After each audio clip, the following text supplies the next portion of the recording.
Kung saan nga may masarap, dapat pinupuntahan mo ako. For today's video pala mga bes, igagawa ako ng dinakdakan kasi nag-request ang aking sister Akas na magluto daw ako kasi nga birthday ng aking pamangkin.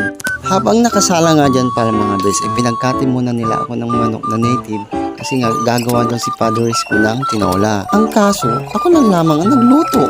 Pinagsabay-sabay ko na pala yung Ricardo dyan mga bes kasi parehas din lang yan. Mga nga may babango at saka sarap parang ako. Nagluto rin pala mga bes si mama ko ng biko. Malapit na rin palang maluto dyan yung tinola kaya nilagay ko na yung dahon ng sili. Tumawag nga pala dyan mga bes ang aking sister Akas na pumunta na daw kami sa punsyaan at kakain na kami.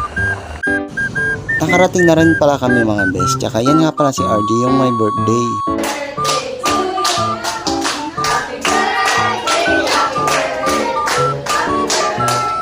For the Sharo na pala si Sister Akas. Yun nga pala yung mga kapatid ko mga bes, pero ako yung pinakamaganda. Wag ka. Nakauwi na pala kami dyan mga beshuwas at gagawin ko na yung dinakdakan ako ni Michael Jordan. Tinantad ko na rin pala dyan mga bes, mga luto na. Tsaka nilagay ko na rin yung pampaanghang. Tsaka naglagay na rin ako ng pampatigas. Naglagay na rin pala ako ng pampaasim tsaka ng mayonnaise. Naglagay rin pala ako ng asin, paminta at magic sarap ako. Tapos hinalo-halo ko na pala para magsama-sama na yung lasa niya. Finished product with vitamin jeans. Ikutan ko pala ng baso dyan mga besi. Bayaw ko, yung dalawang sister Akas at si Teniente.